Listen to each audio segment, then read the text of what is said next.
CMR shopping mall మన height Nagar లో భాగ్యలతా కమాన్ పక్కన ఫిబ్రవరి 29న ప్రముఖ సినీ తారలచే గొప్ప ప్రారంభం. గోబెల్స్ ప్రచారాలు అంటూ ఉంటారు. గోబెల్స్ ప్రచారాలను ఒకటే గుర్తుపెట్టుకోండి. జోసెఫ్ గోబెల్స్ ప్రచారాలు చేసి చివరికి అతని బతుకు తెలియదు.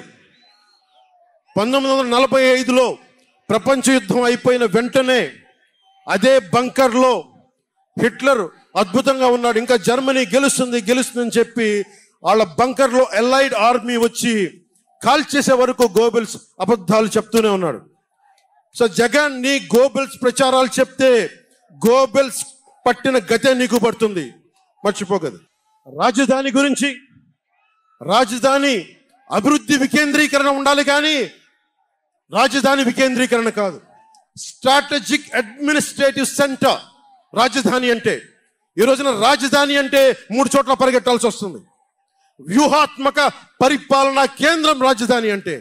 అమరావతి రాజధానిగా ఉంటుందని చెప్పి ఇంకొక మారు ఈ తాడేపల్లి గూడెం ఈ జెండా సభ నుంచి ఇంకొక మారు ఉద్ఘాటిస్తున్నాం. 3 రాజధానులు లాంటి ఐడియాలు, ఈ 3 ముక్కల ఆలోచనలు, ఈ 3 ముక్కల ముఖ్యమంత్రి. ప్రధానమంత్రి గారు చెప్పారు 2014లో జగన్ కి అధికారం వస్తే, ఆ రోజున 2014లో చంద్రబాబు గారు ఉన్నారు, మోదీ గారు ఉన్నారు, నేనున్నా, మిగతా అందరూ ఉంటే మోదీ గారు ఒకటే మాట ఉన్నారు, ఈ అలయన్స్ ని కాకుండా జగన్ ని తీసుకొస్తే స్కామ్ ఆంధ్ర అవుతుంది అనేది. 2019 నుంచి 24కి ఇది దోపిడీకి గురైన ఆంధ్ర అయింది. ఈ రోజున ఉద్యోగాలు లేవు, జీతాలు సంపాదించలేరు, ఎక్కడికి వెళ్ళాలో తెలియదు. ప్రజల సొమ్ము ప్రజలకు పంచి తన దానకర్ణుల్లా మాట్లాడుతున్నాడు జగన్. అరే మీ తాత సంపాదించిన ముల్లా ఇంటి నువ్వేంది ఇవ్వడానికి? మీ తాత సంపాదించిన ముల్లా ఇది.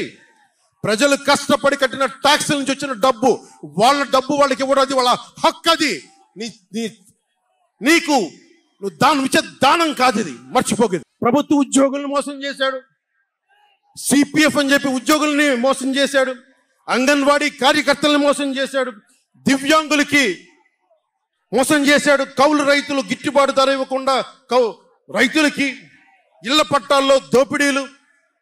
ప్రజల వద్దకి పాలన అంటే భీమ్లా నాయక్ సినిమాలకి కలెక్టర్లను కూర్చోబెట్టి టికెట్లు అమ్మించడం తప్ప ప్రజల వద్దకి పాలన ఇంకెక్కడ కనిపించలేదు.